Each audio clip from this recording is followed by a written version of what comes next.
How's it going, everyone? You're watching Nethack The Planet. I am Dave. This is on the 6th Street Radio channel. Thanks for checking us out. The plan for the next series of videos is to go through this NetHack game that I did back, well, in August, a couple weeks ago, which was an ascension with a Dwarven Valkyrie. It's a good example of the complexity and intricacy of the NetHack game. The entire video looks to be 5 hours long. So this is not going to take 5 hours. We're going to do it in 10-minute segments and try and explain some things that are going on.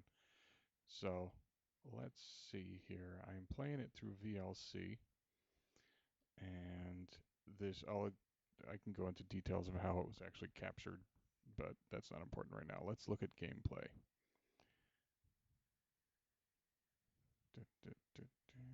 All right. So begins. I'm picking a Valkyrie, which is a female, Dwarf, which is lawful. So I only have two selections. Gives me some intro stuff, and there I am. Welcome, Clintos. Welcome to NetHack. You are a lawful Dwarven Valkyrie. And it's always nice when you start out in the first room and there are no doors. That's always a good sign that you have no doors, so you just have to start and search around, and who knows what's going to happen.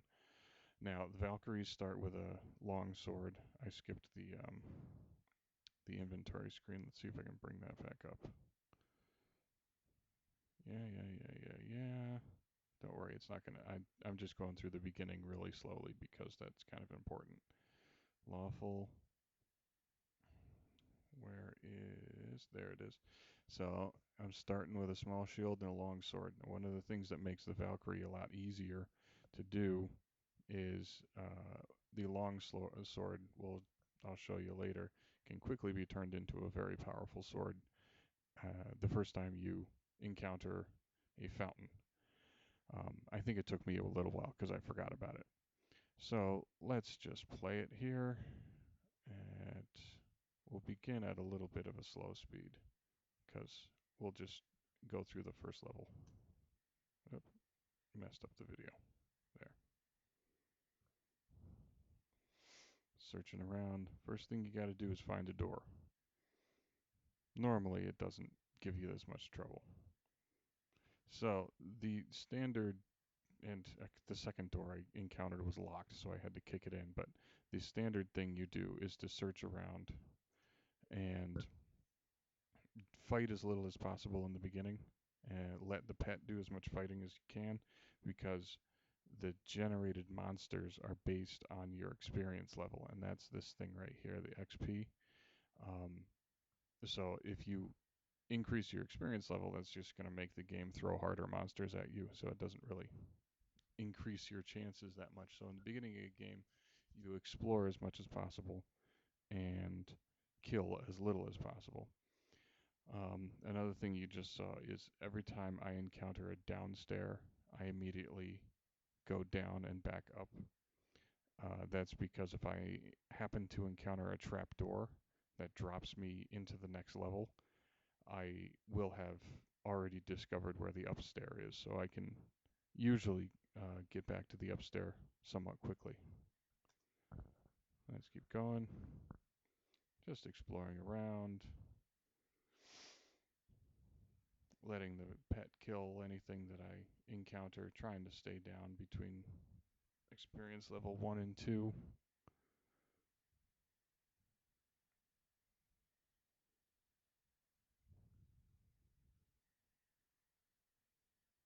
Yeah, I normally don't kick in locked doors, so you see I came around the circle and went back to the bottom.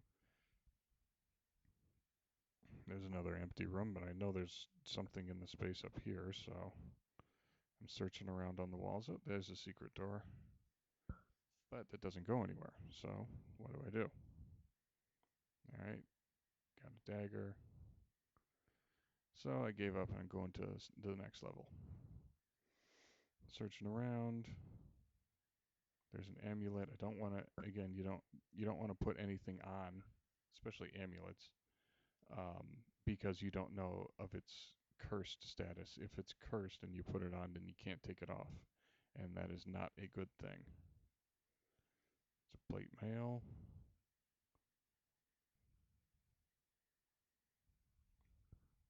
I think here's where there I get hungry, and I had picked up a couple eggs, and I'll show you what happens when you eat eggs. Eggs are normally not the best thing to eat because this is what happens.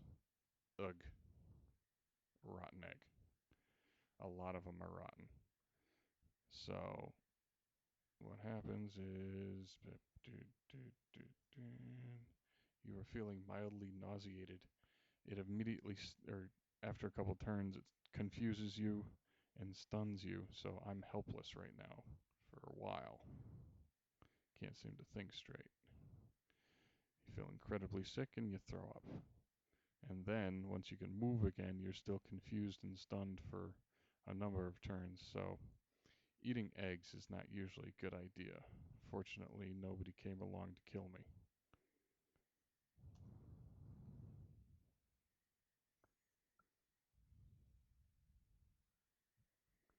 Yeah, confused, stunned. I have to back it up because the encoding makes the screen go all weird.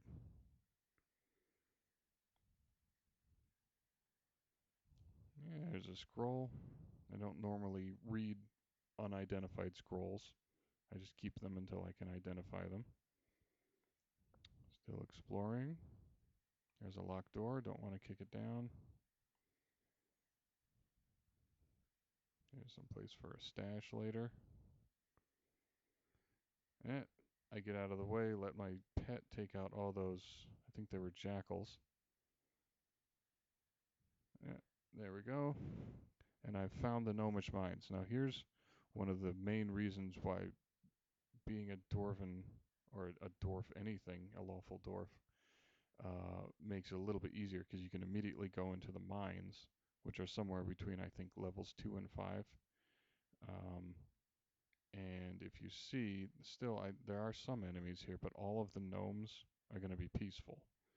And that's a big help because otherwise I'd have to beat them all. A lot of the hobbits too. You see, I'm dancing around a hobbit right now. He's not killing me because he's peaceful. But I let my pet kill him because I wanted a pickaxe, which is another useful thing to have in the mines. So let's bump this up to normal speed. I think this is normal speed is, I think, about 12. I'd have to do the math. I think it's 12 or 15 times real time, with a maximum pause of 2 seconds between any frame. So this is normal speed, but it's about 15 times real speed. Oh, see, I almost died there. I got pretty low.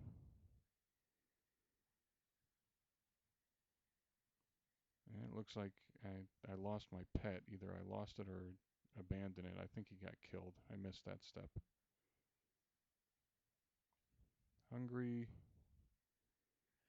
You see here what I'm doing with the gems. Um, for everything except for I forget which one has the touchstone, but everything that needs to identify the stones, I engrave with them. And if any of the stones that are hard stones will actually engrave in the floor, they won't write in the dust. So anything that actually engraves into the floor, I keep. Anything that writes in the dust, I mark as 0 and throw it away, even though there are some useful ones. Oh, here I've made it into Mine Town. Now this is my least favorite Mine Town. It's all dark. All the shops are scattered throughout the map. There are a lot. This is probably the most difficult one, or most annoying one. It's not really difficult. So I'm going through the various shops. I found there's the downstairs leading on. There's the general store. I just passed that.